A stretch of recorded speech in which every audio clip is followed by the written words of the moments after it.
Your wife is having an allergic reaction to shellfish. The ER doctor looked at me, suspicion clear in his eyes. But she says you swore you never cook seafood at home because of her severe allergy. My heart skipped a beat. Cold sweat trickled down my spine as the situation became clear. Kate was lying in the emergency room, throat swollen, face covered in red hives after the breakfast I had cooked. A breakfast that contained no seafood. "That's right," I answered, my voice hoarse. "We never keep seafood in the house. I know it could kill her." The doctor checked her chart again.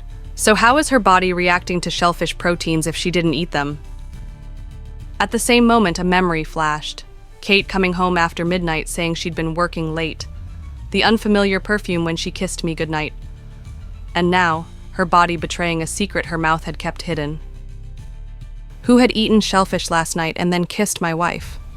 Whose lips had touched hers, leaving deadly traces of a meal she would never dare to touch? The morning had started like any ordinary Tuesday. I woke before Kate, prepared coffee, and decided to make her favorite breakfast: scrambled eggs with herbs from our garden, sourdough toast, and fresh fruit. She'd been working late hours for weeks, and I wanted to do something nice before my own workday began. When she emerged from the bedroom, she looked exhausted, but smiled appreciatively at the breakfast waiting on the counter. "You're a lifesaver," she said, reaching for the coffee. "I'm still tired from last night." "Must have been some emergency," I replied, watching her take the first bite of eggs. "Did everything get sorted out?"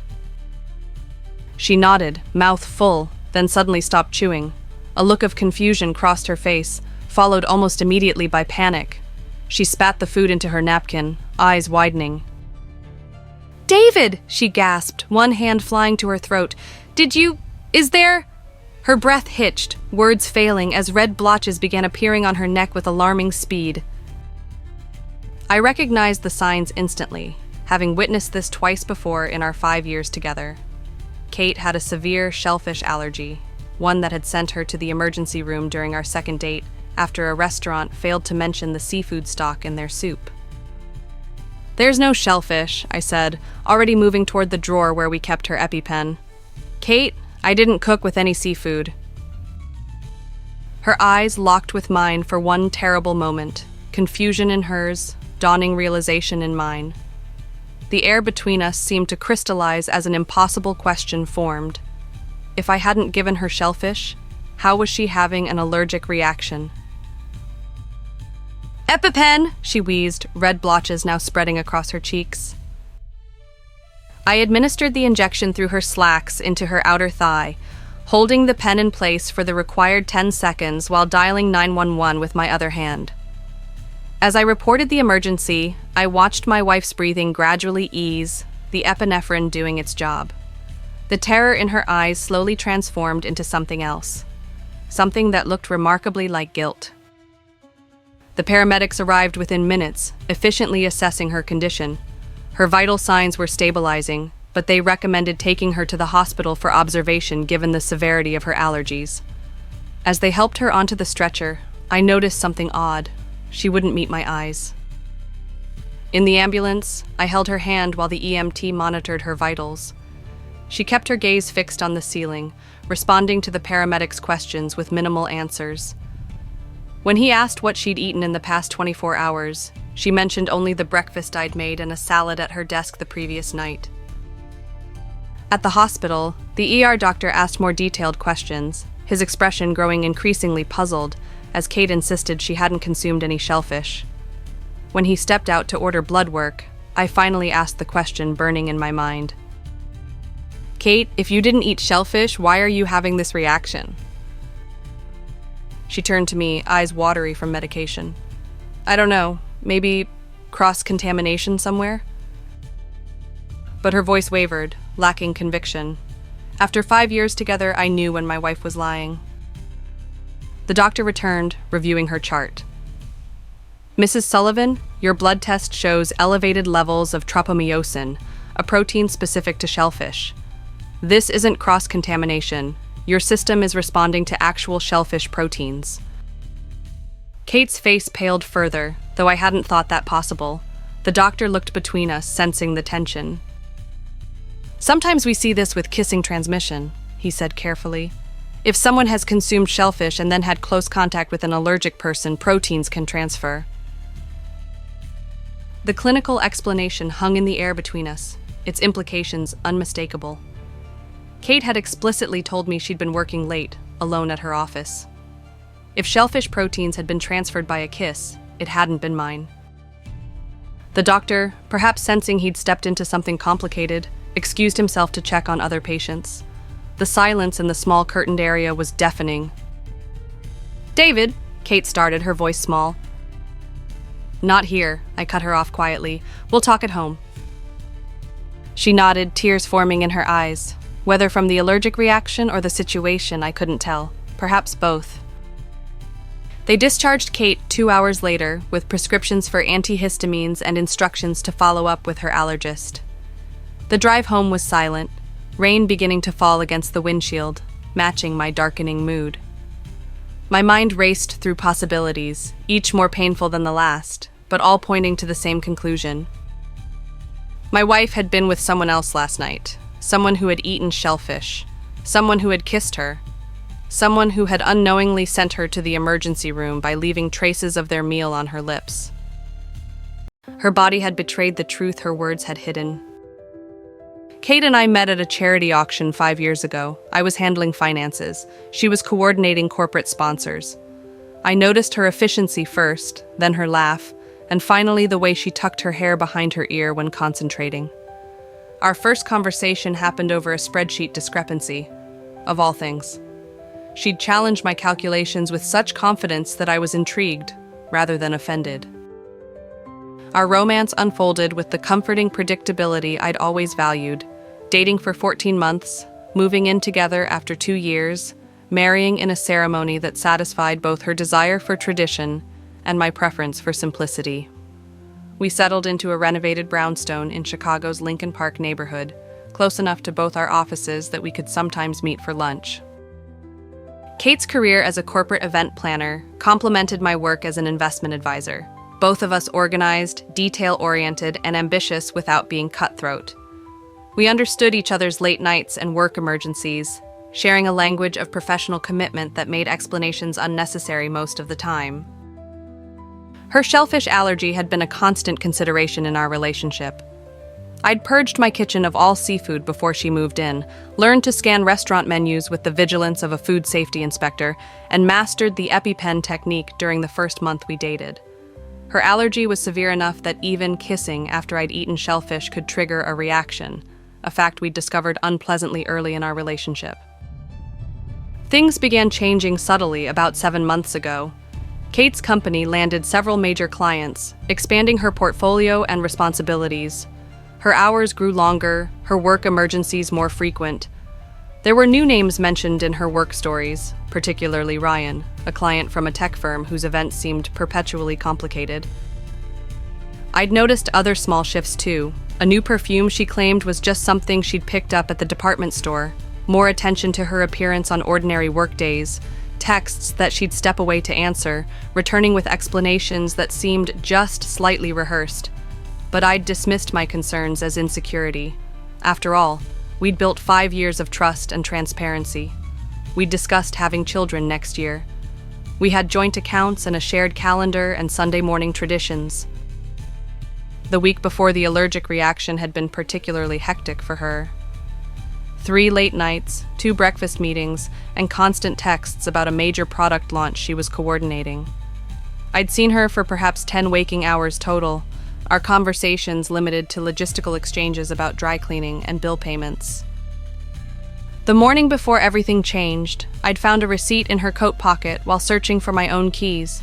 It was from Hudson's, an upscale seafood restaurant downtown, a place Kate would never normally enter given her allergy. I'd assumed she must have been there with clients, carefully avoiding anything dangerous on the menu. I'd even felt a flicker of pride at her professionalism. Now, sitting in our kitchen while Kate changed out of her hospital gown into comfortable clothes, that receipt took on new significance. I retrieved it from my wallet where I'd absently tucked it, studying the details I'd previously ignored. The timestamp showed dinner for 2 at 8:30 p.m. well after normal client meetings would end. The bill included 2 cocktails, 1 seafood tower, 1 steak, and 1 chocolate dessert to share. The steak would have been Kate's safe option, but the shared dessert implied intimacy beyond professional boundaries. Most damning of all, I notice now, was the signature on the receipt copy. Not Kate's, but someone else's. A man's scrawl that ended with what looked like R.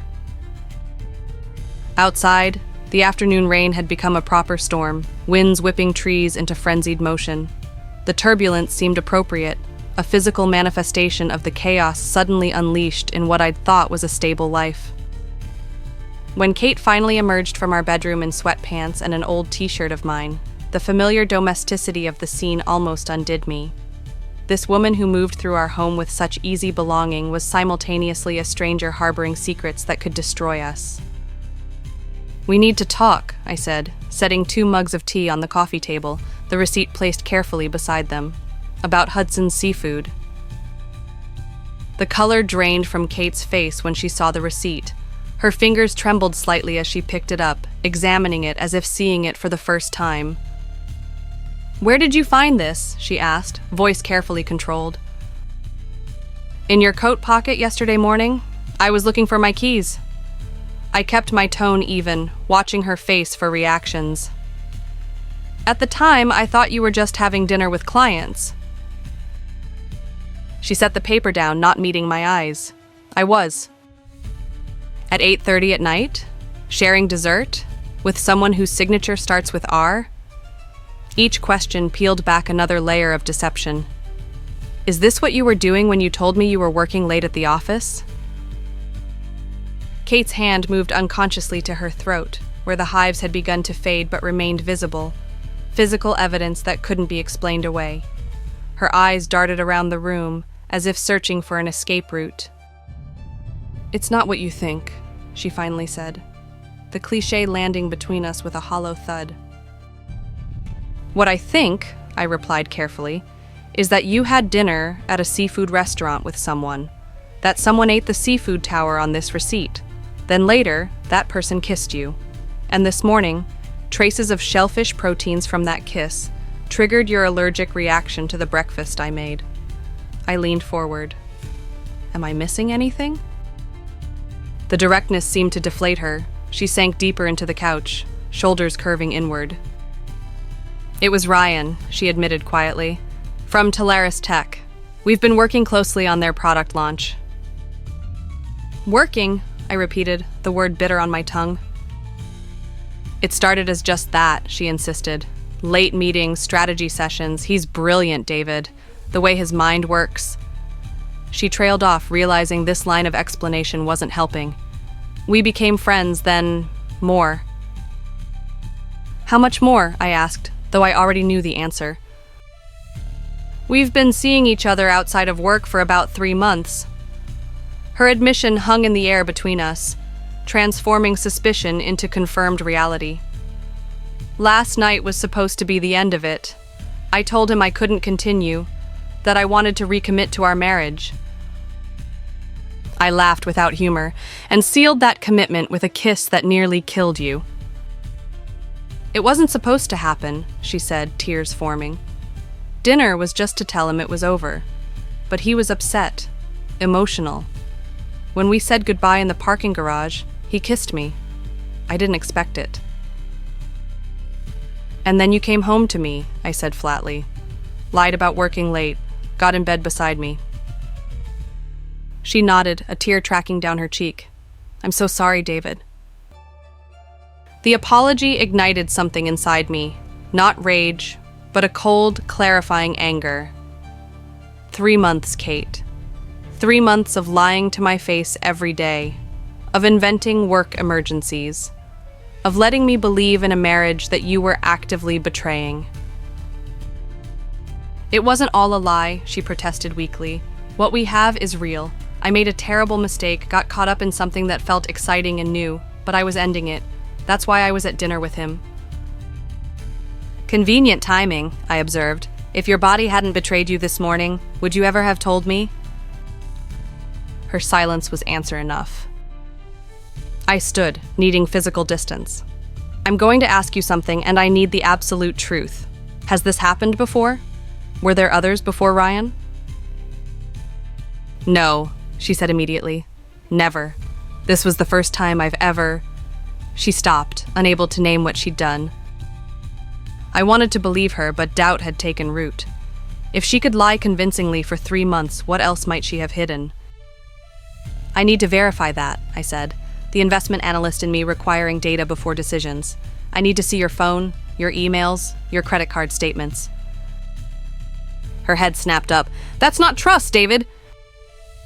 Trust? I laughed again, the sound harsh even to my own ears.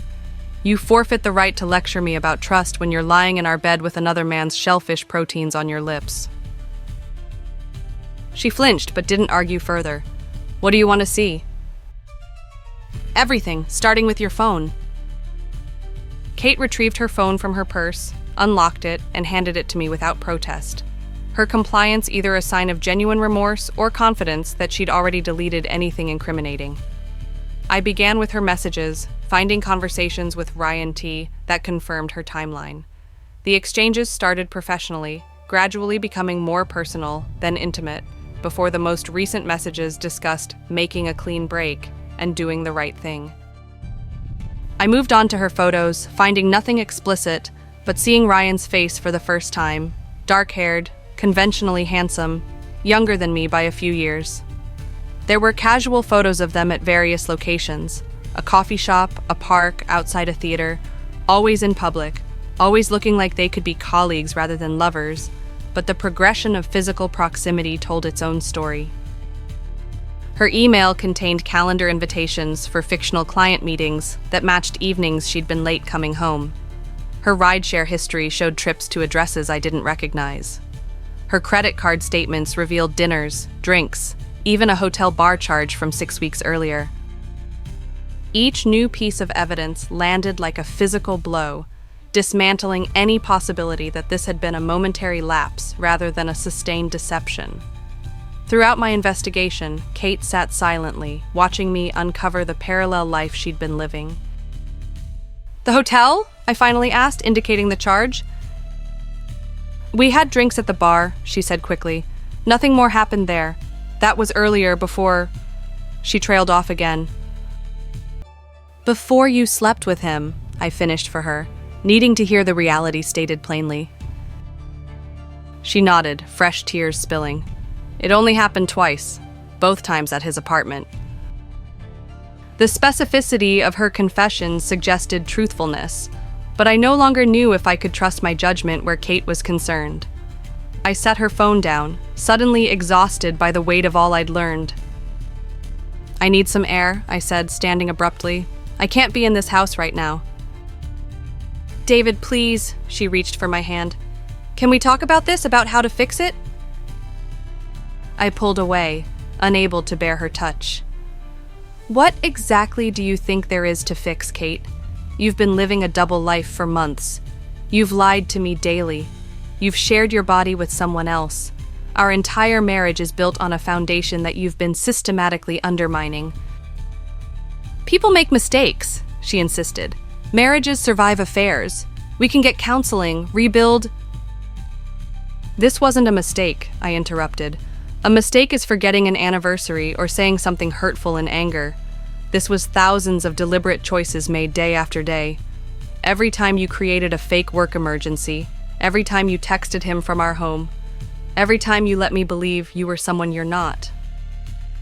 I grabbed my keys and wallet, needing escape before the pressure in my chest exploded into words I couldn't take back. At the door, I paused, turning back to the woman I'd thought I knew completely. "Your body betrayed your secret today, Kate. If it hadn't, you'd still be lying to me tonight, tomorrow, and every day after. Remember that while you're planning how to fix this..." I walked out into the storm, rain instantly soaking through my clothes, the physical discomfort a welcome distraction from the emotional devastation. Behind me, our home, once a sanctuary of trust and comfort, now felt like nothing more than an elaborate stage set for a life that had never been quite real. I drove aimlessly for hours, eventually finding myself at a hotel near my office. The anonymity of the generic room provided strange comfort, a blank space containing no memories, no shared history, no betrayal. I called my assistant to clear my schedule for the next day, then turned off my phone, unable to face the inevitable messages from Kate. Sleep came in fitful bursts, interrupted by dreams where I was searching for something important in increasingly frantic patterns. I woke at dawn, disoriented before remembering why I wasn't home. The crushing reality returned with full force, leaving me gasping as if physically struck. After a shower and coffee from the lobby, I turned my phone back on. 6 missed calls and a dozen texts from Kate, ranging from apologetic to desperate. I read them without responding, each message reinforcing that her primary concern seemed to be saving our marriage rather than acknowledging the depth of her betrayal. By mid-morning, I'd made a decision. I would return home, not to reconcile, but to have the conversation we needed to have. Direct, unfiltered by the initial shock, focused on understanding rather than reacting. Whether our marriage could survive remained an open question, but clarity was essential before any path forward could emerge. When I arrived, Kate was sitting at our kitchen table, eyes red-rimmed from crying, a cup of cold tea before her. She looked up as I entered, hope and fear warring in her expression. "You came back," she said softly. "To talk, not to stay." I set my keys down deliberately. "I have questions and I need honest answers. Complete honesty, Kate. No minimizing, no strategic omissions, no reframing to make yourself look better. Can you do that?" She nodded, straightening slightly. "Yes, anything you want to know." I sat across from her, maintaining physical distance. "Why Ryan? What did he offer that I didn't?" The question seemed to surprise her. Perhaps she'd expected more logistical interrogation about times and places rather than emotional motivations. "It wasn't about lack," she said after a thoughtful pause. "It wasn't that you were deficient in some way and he filled that gap. It was..." She struggled visibly with articulation. "He made me feel seen in a different way. Not better, just different." He approached my work with this intense interest, asking questions about aspects of event planning that even I took for granted. That attention was intoxicating. "And it became physical when?" I needed the timeline clear in my mind. "About 6 weeks ago." She looked down at her hands. "After the Talaris preliminary planning event, we'd been flirting, sharing these increasingly personal conversations. That night, the event went perfectly, and we were both riding this high of professional accomplishment. We went for drinks to celebrate, and..." She trailed off. "And you decided our marriage vows were optional," I finished for her. She flinched, but didn't dispute the characterization. I told myself it would be just once, a momentary weakness that didn't need to mean anything. But then it happened again 2 weeks later, and the compartmentalization became easier. I was living in 2 separate realities, our marriage in one, this affair in another. Her clinical description of the psychological mechanism made the betrayal feel more calculated rather than less. "Did you consider the impact on me at any point?" "I convinced myself you would never know, so you wouldn't be hurt." She finally met my eyes. I know how twisted that logic sounds now. "Did you ever consider telling me, ending it before yesterday?" "Yes, constantly." She ran a hand through her hair, a gesture of agitation I'd always found endearing before, especially in the last 2 weeks. The guilt was becoming unbearable. That's why I asked Ryan to meet, to tell him it was over for real. "And if your body hadn't betrayed your secret? If you hadn't had that allergic reaction, would you have told me then?" Her hesitation told me everything. "I wanted to believe I would eventually find the courage," she finally said. "But honestly, I don't know." The admission, while painful, contained the ring of truth I'd been seeking. "Did you use protection?" The question was partly about health, partly about the level of recklessness. "Yes, always." Her answer came quickly, definitively. "Do you love him?" This question, perhaps the most important, emerged barely above a whisper. Kate's eyes filled with fresh tears. No, I was infatuated, caught up in the novelty and attention, but it wasn't love. I love you, David. I know that's hard to believe right now, but it's true. I absorbed her answers, searching for inconsistencies or justifications, finding instead a coherent narrative of incremental moral failure that felt disturbingly credible. Not because Kate was inherently deceptive, but because human weakness often follows predictable patterns. Where is Ryan now? Does he know about the allergic reaction? I texted him from the hospital, told him what happened. She grimaced. He was horrified, apologetic. I told him it was completely over, regardless of what happens with us. I nodded, processing. Has he respected that boundary since? Yes, he sent one message saying he understands and wishes me well, nothing since. The conversation paused, both of us exhausted by the emotional intensity. Outside, the storm from yesterday had passed, leaving behind broken branches and scattered debris, a visual metaphor for the aftermath of emotional devastation. What do you want, Kate? I finally asked. Beyond forgiveness, beyond maintaining the status quo, what future are you actually envisioning here? She took a deep breath, as if physically preparing for vulnerability. I want to rebuild what I damaged, not to return to what we had because I know that's impossible, but to create something new with you. Something stronger, more honest, more intentional. I want us to go to counseling, to understand why I made these choices, to develop better boundaries and communication. Her voice strengthened with conviction. I want to be worthy of your trust again, even though I know that will take time. Her answer surprised me with its lack of easy platitudes. She wasn't promising instant transformation or dismissing the magnitude of her actions. There was a realism to her perspective that stood in stark contrast to the fantasy world in which she'd conducted her affair. And if I can't get past this, I asked, if the betrayal is too fundamental to overcome? Then I'll respect that decision, she said quietly. I won't make this harder for you than it already is. I'll give you whatever closure you need, but I hope... Her voice broke. I hope you'll at least consider trying. Consider the possibility that what we built over 5 years isn't completely destroyed by my terrible choices over 3 months. I stood, needing movement to process the swirl of emotions, anger, grief, lingering love, fear of future regret regardless of which path I chose. I need time, I said finally. I can't make this decision while the wound is still fresh. I'm going to stay with Mark for a while. She nodded, accepting this boundary without protest. I understand. I'm not saying yes to reconciliation, I clarified, but I'm not saying no either. I need space to figure out if rebuilding is even possible. Thank you, she whispered, for even considering it. As I packed a bag with mechanical efficiency, I realized the most disturbing aspect of our conversation was how much I still cared for her, despite everything. The emotional bonds of 5 years couldn't be severed in a day, even by the sharpest betrayal. Whether those bonds would ultimately prove strong enough to withstand this test remained the question I couldn't yet answer.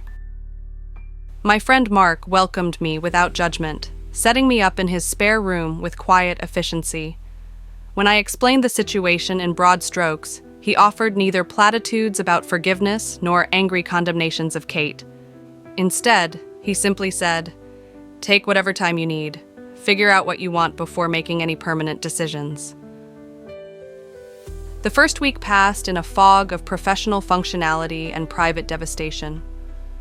I went to work, managed client portfolios, attended meetings, then returned to Mark's apartment to stare at walls, sleep poorly, and cycle through scenarios both past and future.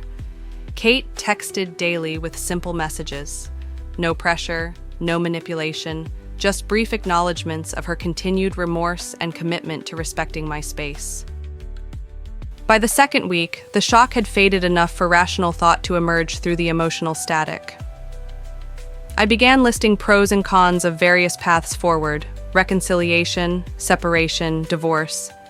Analyzing each with the same methodical attention I'd give a complex investment strategy, but emotions couldn't be quantified in spreadsheets, and logical analysis provided limited clarity when the variables included trust, betrayal, love, and shared history. I sought professional guidance, finding a therapist specializing in infidelity.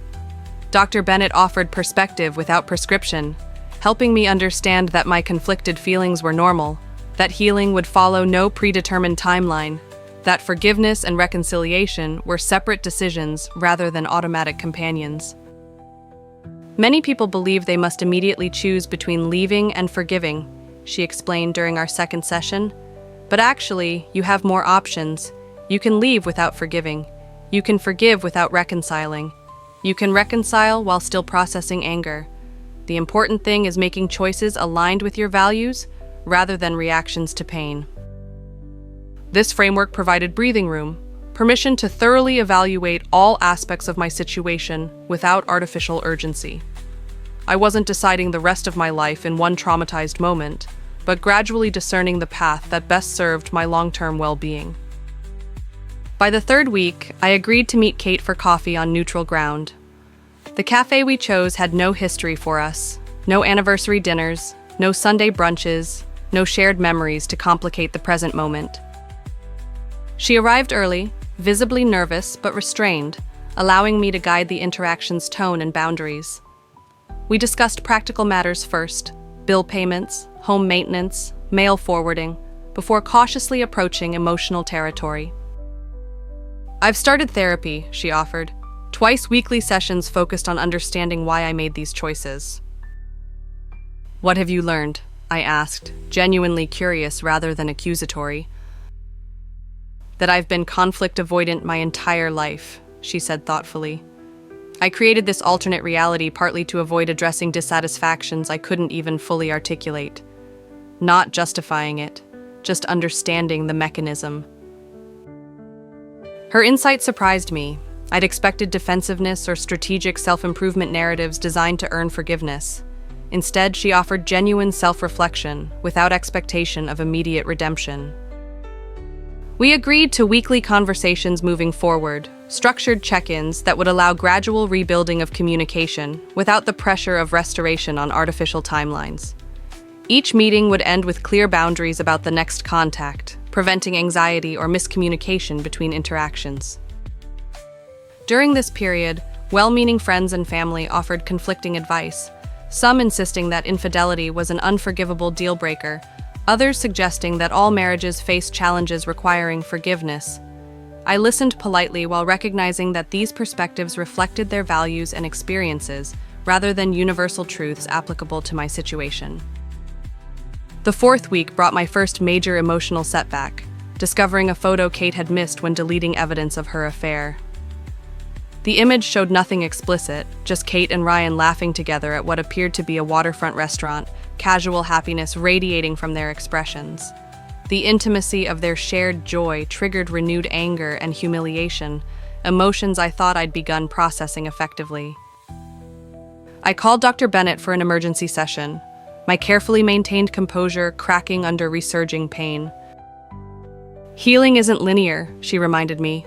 "These setbacks are normal, expected parts of the process, not evidence of failure." The wisdom provided limited comfort, but necessary perspective. That night, I wrote Kate an email articulating my renewed anger without making relationship pronouncements. Her response acknowledged my pain without defensiveness, accepting responsibility without groveling, further evidence of her commitment to honest communication regardless of outcome. By the sixth week, I had reached sufficient clarity to make initial decisions. I asked Kate to meet me at our home, the first time I'd returned since leaving, for a conversation that would establish our path forward, at least for the immediate future. The house felt simultaneously familiar and strange, like revisiting a place from childhood that had continued existing without you. Kate had maintained everything meticulously, but subtle changes reflected her solitary occupancy: different throw pillows, new plants, reorganized bookshelves. We sat in the living room, the physical distance between us reflecting the emotional gap still requiring navigation.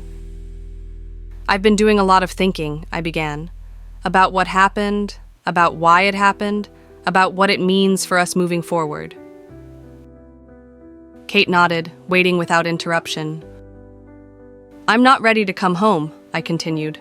"The trust we had is fundamentally broken, and rebuilding it, if that's even possible, will take substantial time and effort from both of us." Pain flashed across her features, but she nodded again. "I understand." "That said, I'm not ready to end our marriage either." The statement surprised me even as I spoke it, truth emerging through articulation. 5 years together means something to me. The life we built matters. I'm willing to see if reconstruction is possible, with certain conditions. Hope flickered in her eyes, carefully contained. "What conditions?" "First, we both continue individual therapy. Second, we begin couples counseling with someone specializing in infidelity recovery. Third, complete transparency, phone access, email passwords, location sharing, everything, until trust can be reestablished. Fourth, you cannot have any contact with Ryan, professional or otherwise, which may mean changing jobs if necessary." She didn't hesitate. "I agree to everything. I already requested transfer to a different client portfolio, so I won't be working with Talaris anymore." "Fifth," I continued, "we maintain separate residences for at least 3 months while working through initial therapy stages. This isn't punishment, but necessary space for healing and decision-making without daily triggers." This condition visibly stung, but she accepted it without protest. "Whatever you need." "Last," I said, meeting her eyes directly, "we both acknowledge that this process may not result in reconciliation. We commit to the work without guaranteeing the outcome. If at any point either of us determines that restoration isn't possible, we agree to separate amicably." "I understand," she said quietly. "I'm grateful for this chance, David. I know I haven't earned it, and I know it doesn't erase what happened. All I can do is show you through consistent actions that I'm committed to rebuilding what I damaged." We spent the next hour establishing practical arrangements, therapy scheduling, communication parameters, financial considerations during our separation. The conversation felt surreal in its business-like approach to emotional devastation, yet provided framework for the uncertainty ahead. As I prepared to leave, Kate asked one question.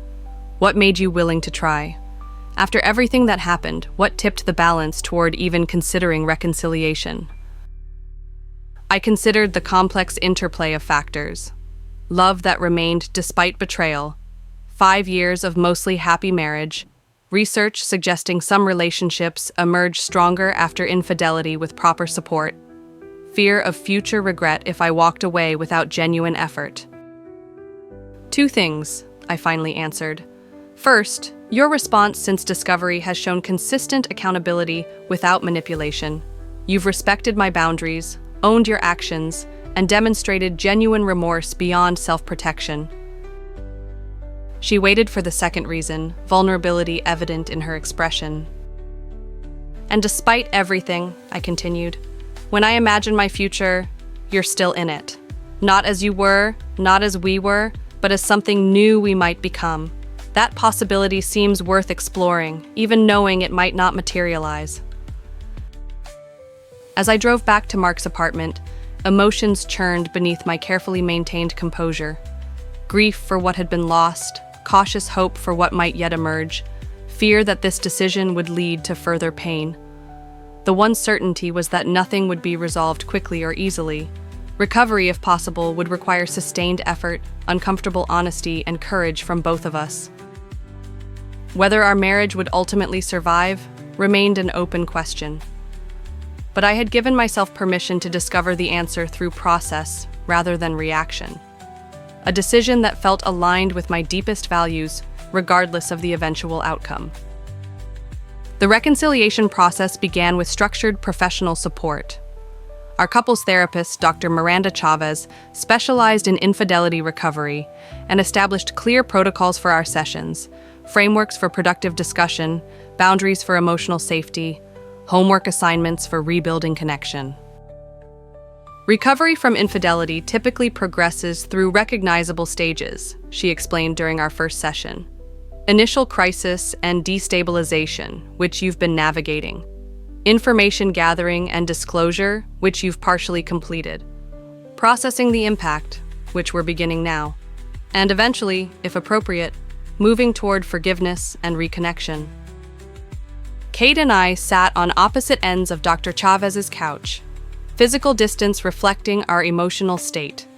The therapist noted this without judgment, explaining that proximity would naturally evolve as healing progressed. Today, she continued, we'll establish agreements for this process. First, David needs assurance of complete disclosure. Kate, are there any aspects of the affair you haven't fully revealed? Kate shook her head. I've shared everything. Timeline, extent, emotional involvement. There are no more secrets. David, what specific information might still feel unclear or incomplete for you? I considered carefully. I believe I understand what happened. What remains unclear is why, the psychological mechanisms that allowed the compartmentalization. Dr. Chavez nodded. That understanding will develop through our work together. Kate can't provide complete insight into her own motivations yet. That awareness emerges through therapy. This approach, prioritizing process over immediate answers, provided unexpected relief. Some questions had no simple responses. Their answers would unfold through sustained exploration rather than single revelations. Our initial therapeutic work focused on impact rather than intent, establishing clear understanding of how Kate's actions had affected me emotionally, psychologically, and practically. She listened without defensiveness as I articulated the layers of betrayal, not just sexual infidelity, but the daily deceptions, the manipulation of my reality, the theft of informed consent about our marriage. I feel like I've been living in a simulation, I explained during our third session. What I thought was our life together was partially fictional. You knew the complete story while I experienced the edited version. Kate's eyes filled with tears. I never thought of it that way, but you're right. I robbed you of living in full reality. This acknowledgement, recognizing dimensions of harm beyond the obvious, marked our first significant breakthrough. Kate was beginning to comprehend the full scope of damage rather than focusing solely on the sexual betrayal, which represented only the most visible aspect of her deception. Between therapy sessions, we maintained limited contact, brief phone calls with clear purpose, occasional shared meals in public settings, text exchanges focused on practical matters, or therapy follow-up. These interactions remained awkward, but gradually developed new patterns, neither ignoring our history nor attempting to immediately restore previous intimacy. My individual therapy sessions with Dr. Bennett helped navigate complex emotions beyond the therapy room. Your anger is legitimate, she assured me during a particularly difficult week. Reconciliation doesn't require prematurely suppressing justified feelings. Authentic healing integrates all emotional responses rather than selectively acknowledging only those that seem constructive. This permission to experience the full emotional spectrum without judgment provided essential space for processing. Some days, I felt genuine optimism about reconstructing our relationship. Others brought overwhelming anger or profound sadness about what had been irretrievably lost. Both perspectives were valid, neither representing the complete truth. Kate's individual therapist apparently provided similar validation for her complex emotional landscape. During our sixth couples session, she articulated an insight that demonstrated meaningful progress. I've realized I've been focused on fixing our relationship without fully acknowledging that what we had can't be restored, she said carefully. The marriage we had ended when I made those choices. What we're potentially building now isn't repair, but creation of something entirely new that incorporates our history without being defined by it. Dr. Chavez nodded encouragingly. That's an important distinction. Recovery from infidelity isn't about returning to previous normalcy, but establishing new patterns with greater awareness. This framework, creating something new rather than restoring what was lost, shifted my perspective in unexpected ways. The question became not whether we could recapture our previous relationship, which was demonstrably impossible, but whether we could construct something meaningful from existing foundations and new understanding. 2 months into our therapeutic process, Dr. Chavez suggested careful reintroduction of non-sexual physical contact. Holding hands during difficult conversations, brief hugs at parting, sitting closer during sessions. These small connections, while initially awkward, gradually reduced the physical chasm that had developed between us. Touch creates neurochemical responses that support bonding, she explained, but only when both partners feel emotionally safe. David, you should initiate these contacts when comfortable, maintaining control over physical boundaries during this phase. This careful approach to physical reconnection honored my need for agency, while allowing Kate to demonstrate receptiveness without pressure or expectation. The first time I reached for her hand during a difficult therapy discussion, her grateful expression revealed how significant even this small gesture felt after months of distance. By our 3rd month of therapy, we had established new communication patterns that supported greater honesty without destructive delivery. Kate had maintained complete transparency about her whereabouts and communications. I had gradually developed capacity to discuss the affair without immediate emotional flooding. We had begun spending evenings together at our house, though I continued living primarily at Mark's apartment. The most significant breakthrough came unexpectedly during a mundane dinner at home. Kate mentioned a challenging work situation, describing her response with unusual candor. I felt intimidated by the client's aggression, but instead of people-pleasing like I normally would, I maintained my boundary. It was uncomfortable but necessary. The comment revealed substantive personal growth, recognizing and interrupting the conflict avoidance pattern that had contributed to her compartmentalization during the affair. When I acknowledged this observation, she looked surprised, then thoughtful. I hadn't connected those things explicitly, she admitted. But you're right. The therapy is helping me recognize when I'm tempted to create false harmony rather than addressing difficult realities. This moment, genuine insight emerging organically rather than as performance for my benefit, represented the first time I felt cautiously optimistic about our recovery process. Kate was changing not to save our marriage, but to address fundamental patterns that had allowed her betrayal. Whether our relationship ultimately survived, this transformation represented authentic growth rather than strategic self-improvement. 4 months into our separation, I began considering the possibility of moving home. The decision wasn't driven by external pressure or arbitrary timeline, but by internal recognition that continued separation no longer served my healing process. Daily interactions had become increasingly comfortable. Therapy had established effective communication frameworks, and Kate had demonstrated consistent commitment to transparency and accountability. I'm thinking about moving back, I told Dr. Bennett during an individual session, not because everything's resolved, but because rebuilding seems to require shared daily experience at this point. She nodded thoughtfully. What specific concerns arise when you consider this step? The question prompted careful examination of my motivations and hesitations. I'm worried about prematurely eliminating necessary boundaries, about mistaking improved communication for complete resolution, about losing the clarity that separation has provided. Those are legitimate considerations, she acknowledged. What counterbalancing factors support reunion despite these concerns? I reflected on recent interactions, Kate's consistent respect for my boundaries, her willingness to discuss difficult topics without defensiveness, the gradual rebuilding of predictable trust through small, daily reliability. Living separately made sense when I needed physical distance to process the initial trauma, I explained. But at this point, continuing separation feels more like punishment than protection. The next phase of healing, if that's where we're headed, seems to require shared experience rather than parallel processing. Dr. Bennett smiled slightly. That's a remarkably balanced assessment. Remember that reuniting physically doesn't require resolving all emotional complexity immediately. You can share space while continuing to process complicated feelings.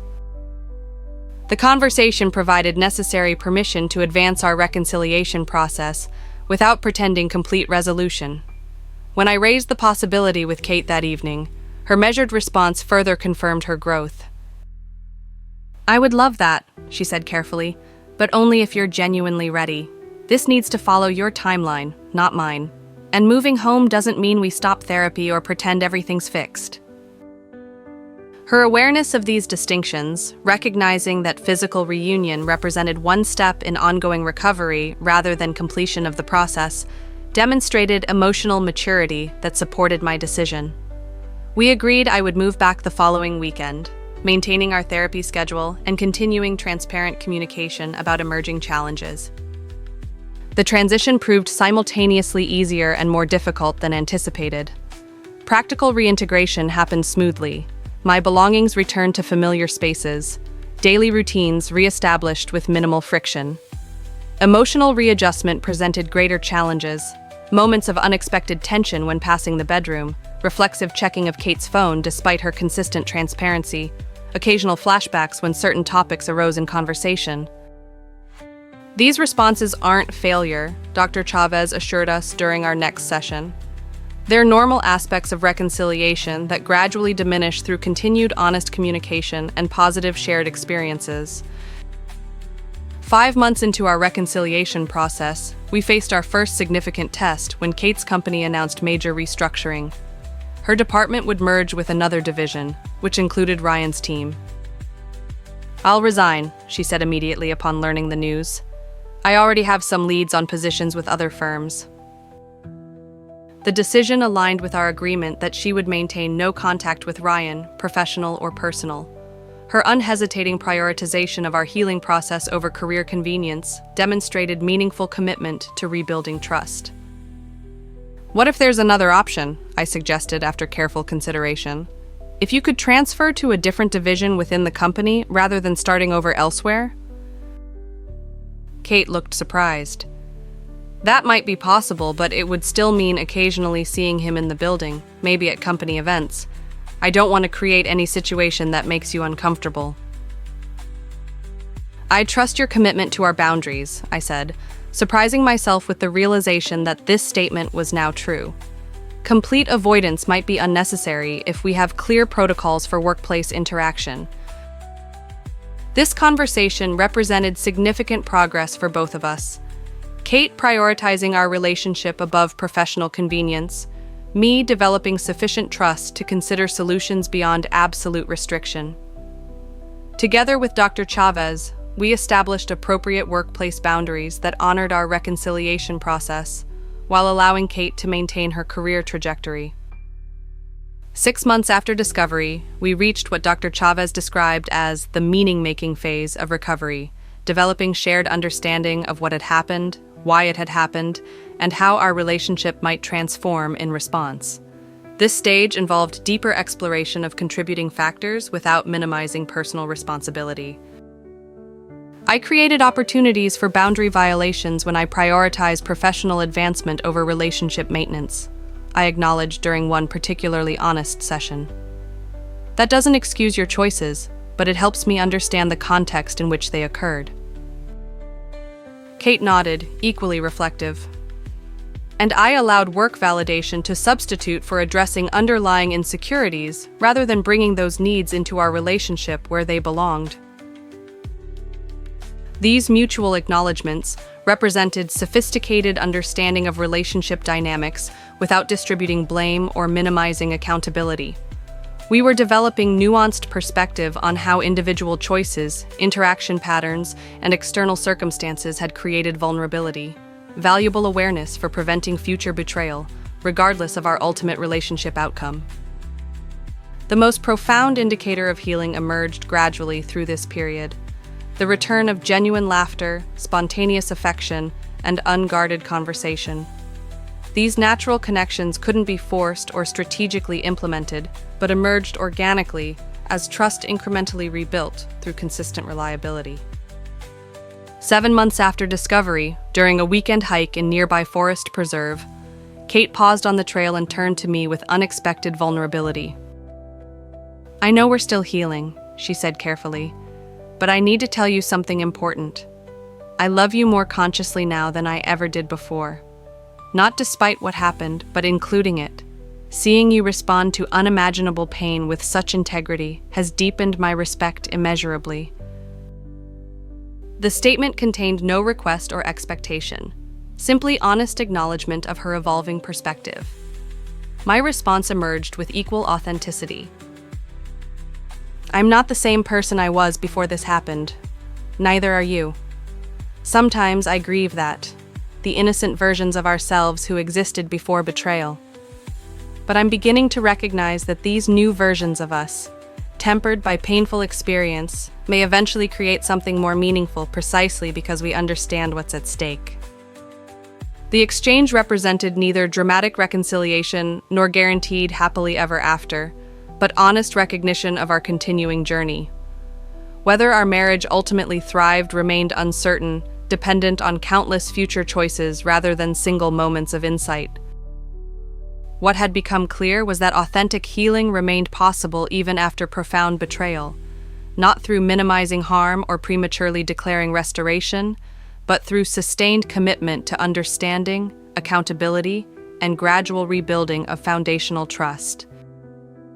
As we continued walking, hands loosely joined, I realized the allergic reaction that had revealed Kate's betrayal had ultimately exposed truth that might otherwise have remained hidden indefinitely.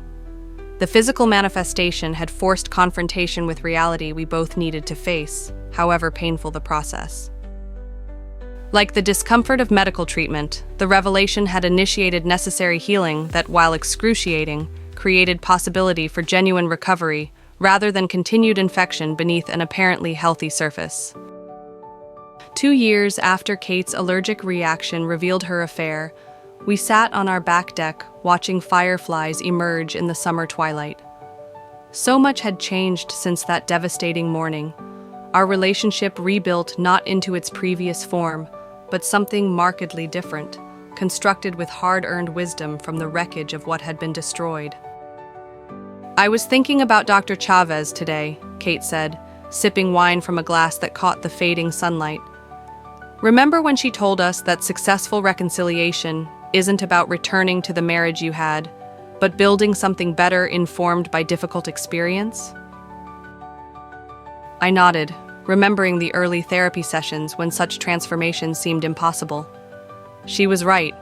We're not who we were, and this isn't the marriage we had. "Do you think it's better?" Kate asked, the question holding no insecurity, just genuine curiosity. I considered carefully, honoring the complexity with thoughtful response. "It's more authentic. Before, we operated on assumptions and projections. Now we've seen each other at our worst and made conscious choice to continue building together anyway. There's integrity in that." The journey to this quiet evening had followed no linear path. After the initial crisis and therapeutic intervention, we'd established new patterns of communication, gradually rebuilding basic trust through consistent reliability. Kate had maintained transparent boundaries, changed jobs to eliminate contact with Ryan, and continued individual therapy to address the patterns that had enabled her deception. My healing process had been equally demanding, learning to trust judiciously rather than naively, processing legitimate anger without allowing it to become destructive, developing capacity to forgive without forgetting or minimizing the betrayal's impact. We'd both changed in fundamental ways that transcended our relationship, becoming more congruent individuals regardless of our marital outcome. Reconciliation had progressed through identifiable phases, each presenting unique challenges. After initial crisis management and protective separation, we'd entered information gathering, establishing complete understanding of what had happened. The impact stage followed, thoroughly processing emotional, psychological, and practical consequences without premature resolution.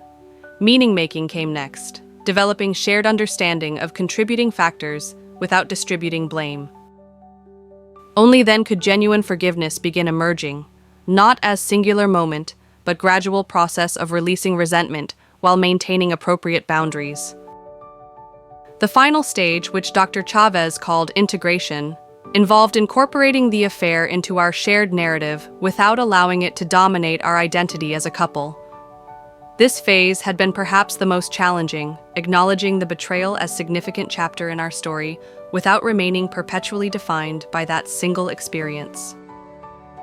I had lunch with Melissa from my support group yesterday, I mentioned, reaching for Kate's hand across the small table between our chairs. Her husband ended up leaving for the woman he had the affair with. That's sad, Kate said quietly. How is she doing? Surprisingly well, actually. Said something that resonated. That healing from betrayal follows its own timeline regardless of whether the relationship continues. She's building a good life, just not the one she'd planned. The conversation exemplified our evolved communication, able to discuss infidelity generally without triggering defensive reactions, acknowledging alternative outcomes without implied threats, maintaining connection through potentially sensitive topics. Do you ever wonder if you made the wrong choice? Kate asked, the question offered without manipulation or fear. Staying, I mean.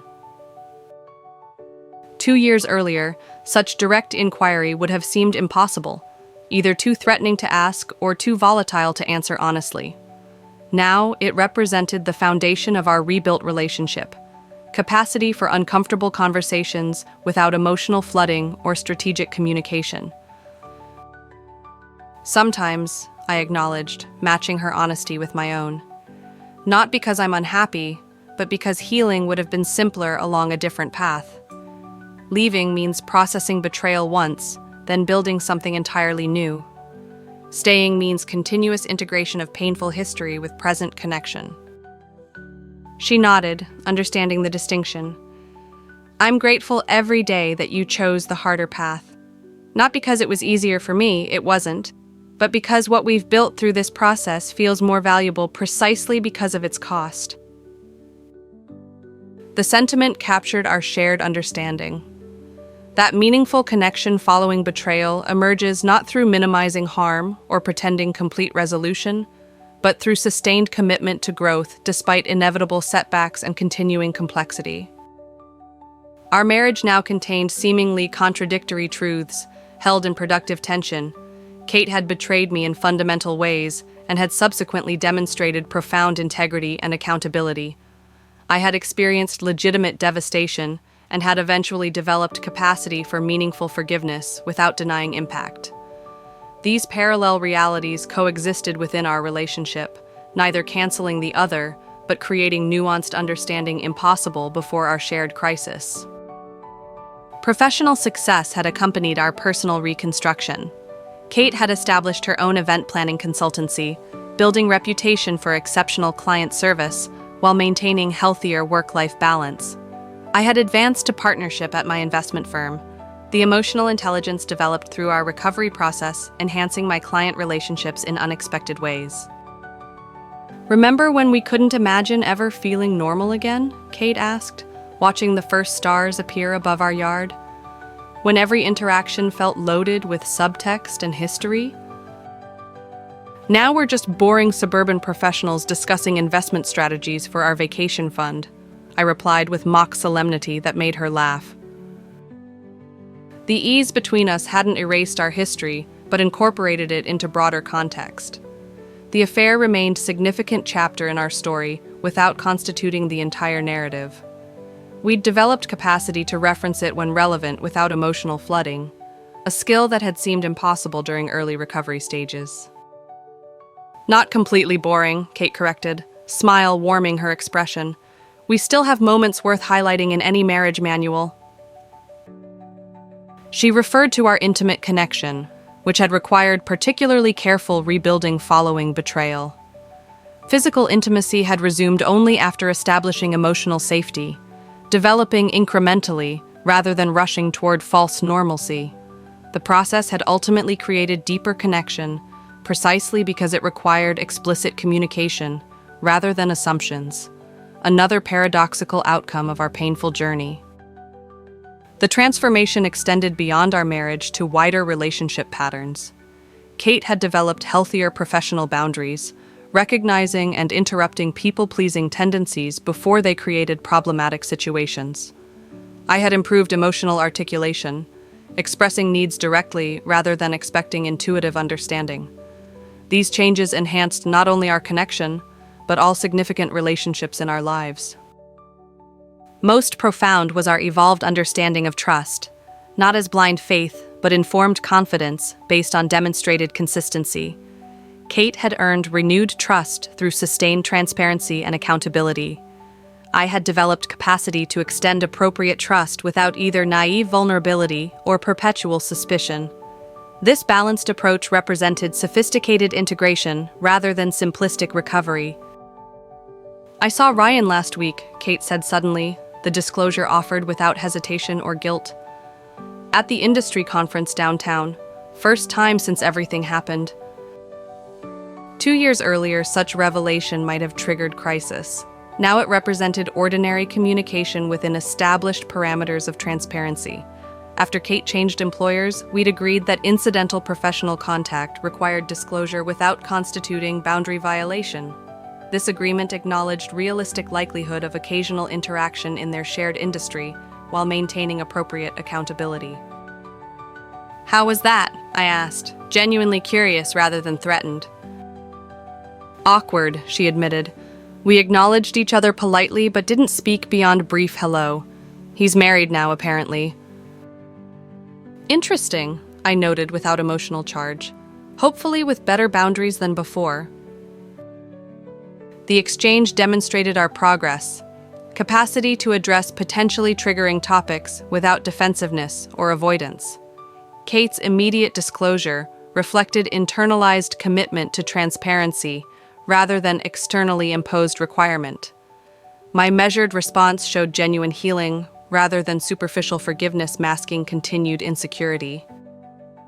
As darkness settled completely over our yard, fireflies creating constellations among garden shrubs, Kate turned toward me with expression that combined vulnerability and strength in equal measure. "Thank you," she said simply. "For what specifically?" I asked, genuinely uncertain which aspect of our journey prompted this acknowledgement. "For being willing to walk through fire rather than away from it," she clarified. "For showing me what integrity looks like even when it would have been easier to discard me entirely. For believing transformation was possible without pretending harm hadn't occurred." Her gratitude acknowledged the difficulty of our path, without minimizing her responsibility for creating the necessity. My response emerged with equal authenticity. "Thank you for becoming someone who deserved that chance. For doing the work without shortcuts or strategic performance. For rebuilding trustworthiness through consistent action rather than persuasive words." The exchange captured the essence of genuine reconciliation following betrayal, not pretending harm never occurred, or that complete resolution eliminates all consequences, but developing capacity to build meaningful connection that incorporates difficult experience rather than denying its significance. As we gathered our glasses and prepared to move inside, I reflected on the unexpected wisdom emerging from our painful journey. We'd learned that healing follows no predetermined timeline, that forgiveness represents process rather than singular decision, that genuine transformation requires sustained commitment rather than dramatic gestures. Most importantly, we discovered that meaningful relationships are built not on perfection, but integrity, capacity to acknowledge failure, accept accountability, and commit to growth without expectation of guaranteed outcomes. The allergic reaction that had revealed Kate's affair had ultimately disclosed deeper truth about ourselves and our capacity for both destruction and renewal. Painful knowledge that had eventually created possibility for authentic connection beyond what our previous understanding could have supported. Our marriage wasn't perfect. No human relationship achieves that impossible standard. But it had developed integrity previously lacking, foundation built on demonstrated consistency rather than untested assumptions. Whatever challenges future years might bring, we would face them with hard-earned wisdom about ourselves and each other, the unexpected gift emerging from our descent into betrayal's darkness and gradual climb toward transformation's light. TLDR, My wife had a severe allergic reaction to shellfish proteins after breakfast, but I hadn't cooked any seafood. The reaction revealed she'd been kissed by someone who had eaten shellfish, exposing her 3-month affair with a client. After initial separation, we went through extensive individual and couples therapy. 2 years later, we've built a stronger marriage based on genuine transparency rather than the superficial trust we had before. The physical betrayal of her body ironically led to emotional honesty that might never have happened otherwise. Edit. Many have asked about the psychological compartmentalization that allowed my wife to live a double life. Through therapy, we discovered she had a lifelong pattern of conflict avoidance and people-pleasing that made it easier to create separate realities than face difficult truths. This doesn't excuse her choices, but helps explain the mechanism behind them. Update. 2 years later. We're still together and genuinely happy, though our relationship is completely different from before. The affair is part of our history, but no longer defines us. Kate changed jobs, maintained complete transparency, and did profound personal work on her boundary issues. I've learned to trust again, not blindly, but based on consistent actions. For those wondering if reconciliation after infidelity is possible, yes, but it requires extraordinary commitment from both people and professional support. The marriage you rebuild will never be the one you had before, but in some cases, it can be stronger for having been broken and carefully repaired.